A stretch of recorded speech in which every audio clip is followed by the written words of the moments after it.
हजुर नमस्कार म डाक्टर सोनी श्रेष्ठ आशा छ हजुरहरू सबै आरामै हुनुहुन्छ। आज छोटो कुराकानी कफ यानी खोकीको बारेमा गर्न गइरहेकी छु। बिरामीहरूबाट आउने कमन समस्याहरू भन्नुपर्दा लामो समयदेखि खोकी लागिरहेको छ, निको भएन, इन्फेक्सन भएको थियो, इन्फेक्सन त सन्चो भयो तर खोकी अझै सन्चो भएन। आउँ आज यसैको बारेमा कुराकानी गरौँ। यहाँ सबैभन्दा महत्त्वपूर्ण कुरा जान्न के जरुरी छ भने खोकी एउटा रोगको लक्षण हो, यो आफै रोग होइन। त्यसैले जब जब हामीलाई कारण थाहा हुन्छ तब उपचार गर्न सजिलो हुन्छ, नियन्त्रण गर्न सजिलो हुन्छ। आउँ कुराकानी गरौँ के कारणले खोकी लाग्छ त। सबैभन्दा कमन कारण भन्नुपर्दा इन्फेक्सन, ब्याक्टेरिया भाइरस इन्फेक्सन। जब चर्को ज्वरो आउँछ, बिरामीको अवस्था अस्वस्थ हुन्छ, बाक्लो हरियो पहेँलो खकार आउँछ, यो चाहिँ प्रायः ब्याक्टेरियाको कारणले हुन जान्छ। यस्तो अवस्थामा डाक्टरलाई देखाएर एन्टिबायोटिक सेवन गर्नुपर्ने हुन जान्छ। यदि चर्को ज्वरो आएको छ, खोकी लागेको छ, यो सँगसँगै नाकबाट पानी बग्ने, घाँटी दुख्ने, आँखा रसिलो हुने अरू समस्याहरू पनि छ भने यो चाहिँ प्रायः चाहिँ भाइरसको कारणले हुन जान्छ। यदि बिरामीको अवस्था अस्वस्थ छ भने हो डाक्टरलाई देखाउनु पर्छ, तर यो अवस्थामा भने सधैँ एन्टिबायोटिक्सको आवश्यक परेको हुँदैन, किनभने एन्टिबायोटिक्सले भाइरल इन्फेक्सनमा केही पनि फाइदा गरेको हुँदैन। र अर्को कुरा चाहिँ शरीरलाई आवश्यक बिना पटक पटक एन्टिबायोटिक सेवन गरेमा पछि गएर एन्टिबायोटिक रेजिस्टेन्स डेभलप हुन जान्छ। भन्नुको मतलब के हो भन्दाखेरि चाहिँ पटक पटक शरीरलाई आवश्यक बिना एन्टिबायोटिक सेवन गरेमा कीटाणुहरू अझै सशक्त हुने, बलियो हुन जान्छ।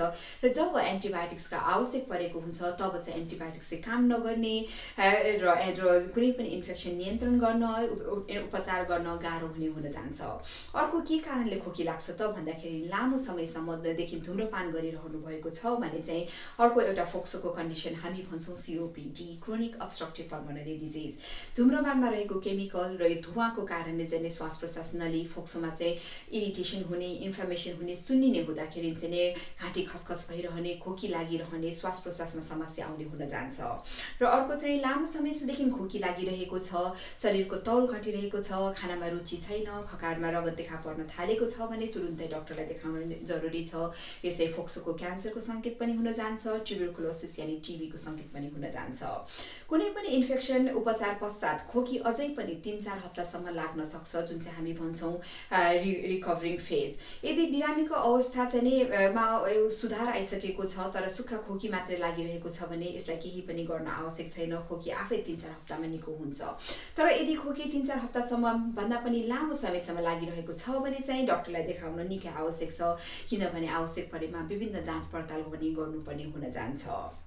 र अर्को चाहिँ नि यदि खोकी लामो समयदेखि लागिरहेको छ, विशेष गरेर चाहिँ बिहानी पख मिरमिरेमा अथवा मध्यरातपछि खोकी चाहिँ नि चर्को हुन्छ भने चाहिँ यो आस्माको सङ्केत पनि हुन जान्छ। त्यसैले बेलैमा देखाएर उपचार सुरु गर्न आवश्यक छ, किनभने आस्माको एकदमै इफेक्टिभ उपचारहरू उपलब्ध छ र उपचार सही नभएमा अथवा उपचार गर्न नसकेमा यसले ज्यान पनि जान सक्छ अथवा ज्यान पनि लिन सक्छ। र अर्को कुरा चाहिँ नि यदि पेट फुलिने, अमिलो पानी आउने, पेट पोल्ने, ग्यास्ट्रिकको समस्या छ र सुक्खा खोकी छ भने ग्यास्ट्रिकको कारणले गर्दा पनि यो खोकी लागेको हुन सक्छ, किनभने ग्यास्ट्रिकमा चाहिँ पेटमा बढी एसिड उत्पादन हुने र त्यही एसिड खाना नलीद्वारा घाँटीमा जाने, घाँटी इरिटेट गर्ने, इन्फ्लेम गर्ने हुँदाखेरि सुक्खा खालको खोकी लाग्न सक्छ। यदि अलिक बुजुर्ग उमेर हुनुभएको छ र धेरै विभिन्न औषधिहरू खाइरहनु भएको छ भने मुख सुक्खा हुन जान्छ, जसको कारणले गर्दा पनि खसखस हुने, सुक्खा खोकी लाग्ने हुन जान्छ। यस्तो अवस्थामा चाहिँ नि मुखमा कुनै पनि कुरा जस्तो कि ल्वाङ, अदुवा हुन्छ कि अथवा ड्राई फ्रुट्सहरू हुन्छ कि त्यो राख्ने गरेमा चाहिँ मुखमा सेलिभरी ग्ल्यान्ड्स यानी ग्रन्थीहरूलाई एक्टिभेट गर्ने र मुखमा चाहिँ पानी आउने, मुख रसिलो गराउन सहयोग पुर्याउने हुँदाखेरि चाहिँ मुखलाई सुक्खा हुन दिँदैन, यसले पनि खोकीलाई नियन्त्रण गर्न सहयोग पुर्याएको हुन्छ। हामी के भन्छौँ भने कुनै पनि खोकी 3-4 हप्ताभन्दा लामो समय छ भने डाक्टरलाई देखाउन आवश्यक छ, यसको जाँच पडताल गर्न निकै आवश्यक छ। फेरि पनि खोकी एउटा रोग होइन, यो एउटा रोगको लक्षण हो। र अर्को चाहिँ नि सधैँ नै यदि आफू स्वस्थ छ भने कुनै पनि इन्फेक्सन, कुनै पनि रोग चाहिँ नि बाट रिकभरी हुन सजिलो हुन्छ, उपचार गर्न सजिलो हुन्छ। त्यसैले हामीले सधैँ केमा ध्यान दिनुपर्छ भने कसरी हुन्छ आफूलाई स्वस्थ राखौँ। र अर्को चाहिँ नि हो धुम्रपान खानेलाई त हामीलाई सबैलाई थाहा छ फोक्सोको क्यान्सरको रिस्क बढेको हुन्छ, तर यदि धुम्रपान खाने सँगसँगै बस्ने आफ्ना माया लाग्दा परिवारहरूलाई पनि अरू फोक्सोको कन्डिसन जसरी COPD भनेर हामी भन्छौँ लाग्ने रिस्क बढेको हुन्छ। जसरी हामी भन्छौँ धुम्रपान आफैले नखाए पनि यदि धुम्रपान गर्नुहुने व्यक्तिको वरिपरि सधैँ बस्नुहुन्छ भने जस्तो हामी भन्छौँ प्यासिभ स्मोकर, जसरी धुलो धुवाहरू हामीले आफ्नो फोक्सोमा जाने हुँदाखेरि चाहिँ यसले फोक्सोलाई असर पुर्याएको हुन्छ। त्यसैले सधैँ प्रयत्न गरौँ धुम्रपान मदिरापानलाई चाहिँ कसरी हुन्छ रोक्नेतिरै ध्यान दिउँ, आफ्नो स्वास्थ्यको ध्यान दिउँ, परिवारको स्वास्थ्यको लागि ध्यान दिउँ। जसरी हुन्छ स्वास्थ्य खाना नियमित व्यायाममै ध्यान दिउँ, आफूलाई स्वस्थ राखौँ।